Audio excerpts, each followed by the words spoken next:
Assalamualaikum warahmatullahi wabarakatuh. Bagaimana anak-anak kabarnya? Sehat ya? Alhamdulillah, bismillah sehat dan harus selalu sehat.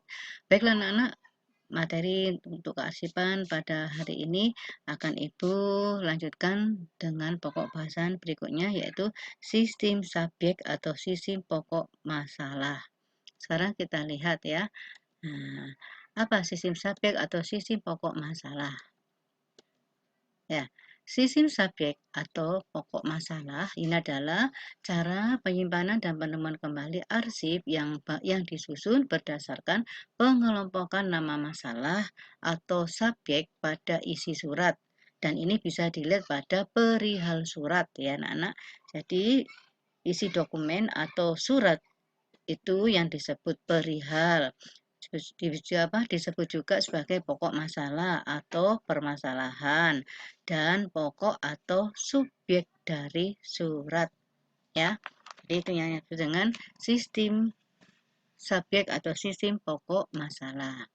Nah, selanjutnya kita lihat apa saja yang diperlukan untuk sistem subjek ini, Bu. Ya, yang diperlukan untuk sistem subjek ini diantaranya adalah daftar indeks, ya, yaitu daftar yang membuat seluruh kegiatan atau masalah atau hal-hal yang dilakukan di seluruh kantor di mana sistem ini diterapkan. Kemudian perlengkapan menyimpan surat, yaitu dimulai dari filing kabinet ya, lemari yang plat itu ya anak-anak ya, yang dulu sudah pernah Ibu sampaikan. Kemudian guide ya, yaitu petunjuk surat. Kemudian folder yaitu tempat penyimpanan surat dan kartu kendali ya, yang mengendalikan surat itu akan larinya di mana. Kemudian pemberian kode dari surat tersebut. Kemudian penyimpanan surat. Cara membaca surat untuk mengetahui isi surat, memelihara kode surat, dan mencatat surat dalam kartu kendali yang dimaksud dengan penyimpanan surat ya. Jadi setelah dibaca surat itu dari isinya, kemudian diberi kode surat, kemudian mencatat surat dalam kartu kendali. Ya, selanjutnya kelebihan dan kekurangan sistem penyimpanan dengan sistem subjek ini ya. Yang pertama, mudah mencari keterangan bila perihalnya saja yang ingin diketahui. Lebih cepat ya, karena coba misalnya surat tentang kepegawaian ya, tinggal mencari perihal suratnya ya. Nah, kemudian untuk judul dan susunannya dapat diketahui. Ini maksudnya dapat dengan cepat diketahui ya. Nah, kemudian kelemahannya atau kekurangan dari sistem subjek ini diantaranya sulit mengklasifikasi apabila dengan aneka ragam dan perihal yang hampir sama padahal berbeda satu sama lainnya atau satu dengan lainnya. Artinya sulit mengklasifikasi, digolong-golongkan kalau banyak ragam dan banyak perihal yang hampir sama suratnya itu ya. Kemudian kadang kurang cocok untuk semua jenis surat ya. Nah, jenis surat rahasia, dokumen apa rahasia pribadi dan lain-lain disamakan atau ini ya. Ini banyak sekali nanti ragamnya ya.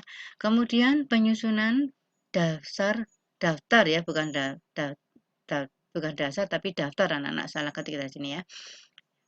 Ya. Penyusunan daftar klasifikasi. Yang pertama yaitu daftar klasifikasi ini memuat masalah utama atau main subjek yang dibagi dalam beberapa sub masalah dan setiap sub masalah dibagi lagi menjadi sub masalah ya. Jadi tujuannya apa? Tujuan pembuatan daftar klasifikasi diantaranya adalah agar istilah-istilah yang digunakan untuk mengelompokkan dokumen dapat dibuat tetap dan seragam. Yang kedua, semua arsip yang bersubjek sama akan dapat berkumpul di tempat yang sama dan yang subjek saling berkaitan akan diletakkan berdekatan. Ya, maksudnya ada hubungannya. Kemudian tiga, mengusahakan agar arsip secara mudah, cepat, dan tepat ditemukan kembali dan dikembalikan ke tempat semula. Selanjutnya, untuk instansi yang ruang lingkup yang luas dapat menggunakan daftar klasifikasi subjek lebih dari tingkatan atau lebih ya Sedangkan untuk yang bidang yang lebih kecil cukup menggunakan 1 atau 2 tingkatan. Nah, di sini ada contohnya anak-anak ya. Nah, kita lihat slide berikutnya. Ini maksudnya ya. Jadi pertama kode ya. Kita beri kode pengkodean tadi ya. KP misalnya dari apa? Kepegawaian. Ini loh masalah utamanya. Sub masalahnya apa? Nah, kepegawaian ini masalahnya banyak kan? Ada penerimaan pegawai, ada izin atau cuti pegawai ya. Nah, penerimaan pun dibagi lagi nanti menjadi sub-sub masalah. Misalnya penerimaan apa? Formasi pegawai. Penerimaan apa lagi? Surat lamaran pegawai. Kemudian penerimaan apa? Tes pegawai. Kemudian penerimaan berkaitan dengan apa lagi? Pengangkatan pegawai, ya. Kemudian izin ya atau cuti ya. Cuti pun dibagi lagi. Ada cuti atau izin sakit, ada cuti melahirkan, ada cuti untuk keperluan keluarga. Kemudian ada cuti untuk ibadah, misalnya ibadah umroh atau haji ya. Nah, kemudian untuk PD ini diambil dari perdagangan ya, disingkat anak-anak. Nah, ini itu adalah sekretaris sendiri ya. Kemudian perdagangan itu ada pembelian, ada penjualan, ada nanti penyimpanan ya, bagian gudang.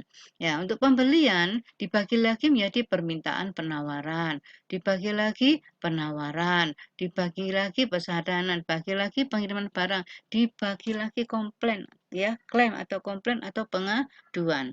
Nah, kemudian penjualan, ada permintaan penawaran. Kemudian ada penawaran, ada pesanan, ada pengiriman barang, ada pengaduan. Bersama ya sub masalahnya, tapi sub masalahnya berbeda-beda ya. Ya, selanjutnya kotak yang dibutuhkan ya atau peralatan dibutuhkan apa saja filing kabinet ya ini bentuknya filing kabinet anak-anak ya. Jadi satu kotak ini satu loker, satu laci ya. Ini ada apa? Pokok masalah sendiri sini. Ada KP kepegawaian, ada PD perdagangan, ada KU keuangan ya. Ada PB misalnya apa? Ya, pokok pembahasan. Nah, banyak macamnya ya. Ya, misalnya digolongkan lagi KP kepegawaian ada 40, 30, 20 atau kosong-kosong ini artinya apa? Ya mulai bulan atau tahun yang disimpan ya. Ya, filing kabin ini disesuaikan dengan kebutuhan atau sesuai dengan banyaknya masalah utama ya anak-anak ya. Nah, ini. Oke, selanjutnya ini adalah guide. Ini disesuaikan dengan kebutuhan atau banyaknya masalah. Banyak guide ditempatkan sebelum penataan surat-surat. Ya, jadi kalau pembagi utama berjumlah 12, maka guide-nya juga 12. Ya, seperti ini penerimaan, ada cuti. Ini masalahnya adalah kepegawaian. Ya. Ini isi dalam guide slide berikutnya ya kita lihat. Nah, ini ada formasi ya. Kemudian 2.2 surat lamaran, 2.1 pengangkat jadi urut anak ya. 1 2 3. Ya, ini bersab seperti ini. Jadi kan penerimaan ya. Ya, folder atau map atau jumlah folder atau map disesuaikan dengan banyaknya sub-sub masalah. Ini tadi maksudnya ya. Nah, itu ya anak-anak ya.